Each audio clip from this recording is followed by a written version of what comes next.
ये लो गीता, मैं आज का राशन ले आया। आज मुझे पैसे मिल गए, इसलिए मैं जल्दी से दुकान से ले आया। अब तुम जल्दी से खाने के लिए कुछ बना दो, बहुत भूख लगी है। रमेश, अच्छा हुआ तुम खाने के लिए कुछ लेकर आ गए, वरना राजेश तो भूखे पेट ही सो गया।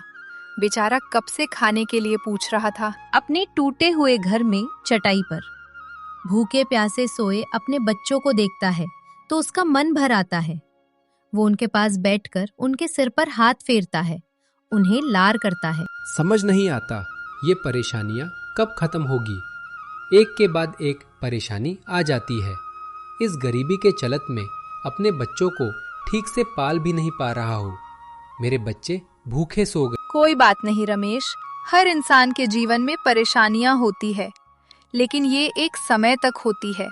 शायद ये समय परेशानी लेने का हमारा है, लेकिन कभी न कभी तो ठीक जो जाएगी। रमेश एक गरीब मजदूर था जो मजदूरी करके अपने बच्चों की परवरिश कर रहा था।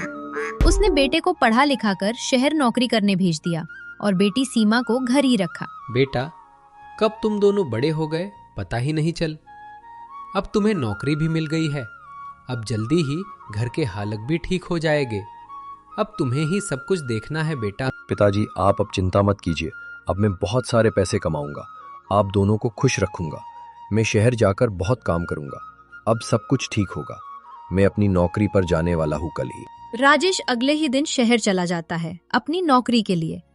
वहाँ वो मन लगाकर मेहनत से काम करता है और इसके बदले उसे बहुत पैसे भी मिलते हैं। कुछ दिनों बाद ऑफिस में एक अंग्रेज़ लड़की आती है, जिसे देखकर ऑफिस के लड़के बातें करते हैं। अरे नितिन, क्या गोरी चिट्ठी अंग्रेजी लड़की आई है ऑफिस में। मेरा तो दिल ही आ गया। देख तो कितनी सुंदर है यार। इसको देखने के लिए तो मैं रोज ऑफिस आ जाऊंगा।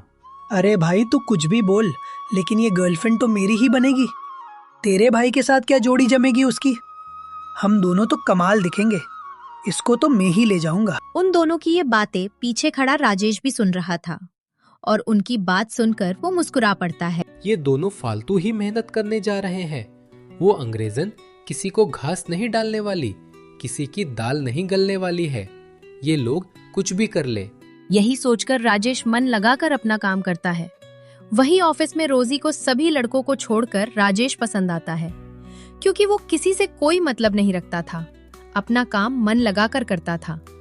ये सोचकर रोजी उसके पास जाती है और उसे कहती है, राजेश, तुम तो बहुत अच्छे हो, मन लगाकर काम करते हो, किसी से कोई मतलब नहीं रखते हो।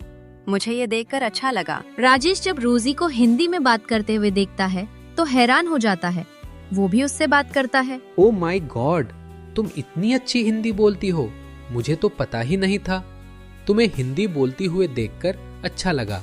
वैसे मुझे काम करना अच्छा लगता है, मैं इसलिए ही इतनी मेहनत करता हूँ। दोनों की दोस्ती हो जाती है। दोनों ढेर सारी बातें करते हैं। रोजी तो पहले से ही राजेश को पसंद करती थी। धीरे धीरे राजेश भी रोजी को पसंद करने लगता है। दोनों मिलते थे, बातें करते थे। दोनों का प्यार बढ़ने लगता है। एक दिन रोजी राजेश से कहती है, राजेश, हम इतने वक्त से साथ हैं, हम दोनों एक दूसरे से प्यार करते हैं। अब ये दूरी मुझे बर्दाश्त नहीं होती। मैं तुमसे शादी करना चाहती हूँ, तुम्हारे परिवार के साथ रहना चाहती हूँ। बताओ, हम लोग कब शादी करेंगे? लेकिन रोजी, तुम मेरे साथ कैसे रहोगी? मैं एक बहुत गरीब परिवार से हूँ, गांव में रहता है। तुम पढ़ी लिखी विदेशी लड़की हो, तुम इतने बड़े घर की लड़की हो, तुम कैसे रहोगी रोजी? राजेश, तुम ऐसा कैसे सोच सकते हो? मैं तुमसे प्यार करती हूँ, तुम जैसे भी हो। तुम्हारा परिवार गरीब हो, मैं तुम्हारे कैसे भी रह लूंगी, मुझे कोई परेशानी नहीं होगी। मुझे हर चीज मंजूर है राजेश। रोजी राजेश को समझाकर उसे शादी के लिए मना ही लेती है। दोनों मंदिर में शादी कर लेते हैं। राजेश को अभी भी चिंता थी रोजी के लिए। उसके बाद जब ऑफिस में मालूम होता है तो उन्हें ऑफिस से निकाल दिया जाता है, क्योंकि उस ऑफिस की पॉलिसी थी वहां सिर्फ बैचलर ही काम कर सकते थे। राजेश सब कुछ छोड़कर रोजी को लेकर अपने गांव, अपने घर लौट आता है। माँ, इससे मिलो, ये है रोजी, मैंने इससे शादी कर ली है। अब ये आपकी बहू है। माँ, ये अंग्रेजन लड़की है। रोजी माँ के पैर छूकर उनका आशीर्वाद लो। हमारे यहाँ बहू ससुराल में ऐसे ही आशीर्वाद लेती हो, अब तुम भी माँ का आशीर्वाद ले लो। रोजी झुककर सास के पैर छूती है। राजेश की माँ तो इसमें ही खुश हो जाती है। वो खुशी से अपने बेटे को कहती है, अच्छा बेटा, शादी कर ली तूने, हम दोनों को बिना बताए। चल, तुझे माफ किया। तू इतनी सुंदर बहू लेकर आया है, और वो भी अंग्रेजन बहू, और संस्कारी भी है। तुम दोनों आओ, बैठो, थक गए होगी। रात के वक्त राजेश रोजी को सबसे मिलवाता है। रोजी की हिंदी में बातें सुनकर सभी लोग खुश होते हैं। उन्हें तो अभी भी विश्वास नहीं हो रहा था, उनके घर में अंग्रेजन बहू आई है। राजेश घर वालों को नौकरी छूटने की भी बात बताता है। ये सुनकर घर वाले थोड़े परेशान भी होते हैं। अगले दिन राजेश बचे हुए पैसों से घर का सामान लेकर आता है। उधर राजेश की बहन सीमा अपनी भाभी को धीरे धीरे काम करना सिखाती है, साथ बैठकर खाना बनाती है। धीरे धीरे रोजी सबके साथ घुल रही होती है। लेकिन अब राजेश के पैसे खत्म हो गए थे। वो रोजी से कहता है, रोजी, कुछ समझ नहीं आ रहा, पैसे भी खत्म हो चुके हैं और अब मैं शहर नहीं जाना चाहता। वहां मैं अकेले रहकर परिवार से दूर नहीं होना चाहता। अब तो तुम भी हो मेरे साथ, और हम दोनों भी घर वालों को इस हालत में छोड़कर नहीं जा सकते हैं। समझ नहीं आ रहा क्या करूं। अब यही कुछ काम देखना होगा। राजेश, तुम इतनी चिंता क्यों कर रहे हो? अब मैं भी इस घर का हिस्सा हूँ, मैं भी तुम्हारी मदद करूंगी। हम दोनों कोई ना कोई काम करेंगे और घर को छोड़कर हम लोग कहीं नहीं जाएंगे। चिंता मत करो, हम कल ही कुछ सोचते हैं इस बारे में। रोजी राजेश को समझाकर शांत रहने को कहती है, क्योंकि राजेश बहुत परेशान था। अगले दिन रोजी सीमा के साथ गांव में गई हुई थी।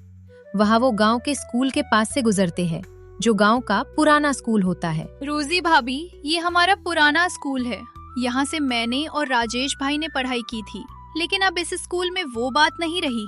टीचर भी कम हो गए, इस वजह से बच्चे यहाँ से शहर जाने लगे हैं। काश यहाँ ही बच्चों को अच्छे टीचर मिल जाते, लेकिन इस पर कोई इतना ध्यान भी नहीं देता है। सीमा, तुम्हारी बात सुनकर मुझे एक आइडिया आया है। क्यों ना मैं और राजेश यहाँ स्कूल में पढ़ाना शुरू कर दें? अभी वैसे भी राजेश और मेरे पास कोई काम नहीं है। घर के लिए हमें कुछ तो करना ही होगा।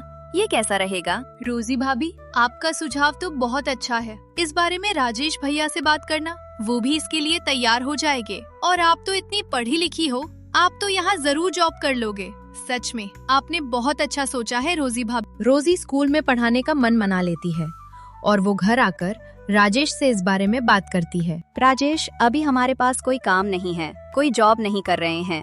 क्यों ना हम स्कूल में बच्चों को पढ़ाना शुरू कर दें? हमारे पास कुछ पैसे भी आएंगे और स्कूल में बच्चों को अच्छी शिक्षा मिलेगी। तुम क्या सोचते हो इस बारे में राजेश? रोजी, तुमने तो बहुत अच्छा सोचा है। वैसे भी स्कूल की हालत अभी ठीक नहीं चल रही है, और हम लोग अगर वहाँ पढ़ाएंगे तो गांव के बच्चों को बाहर नहीं जाना पड़ेगा। वाह रोजी, मानना पड़ेगा तुम्हें, तुम सच में कमाल हो। मैं कल ही इस बारे में स्कूल में बात करता हूँ और हम दोनों की जॉब पक्की करता हूँ। राजेश रोजी की बात से बहुत खुश होता है। रोजी ने बहुत अच्छा सोचा था।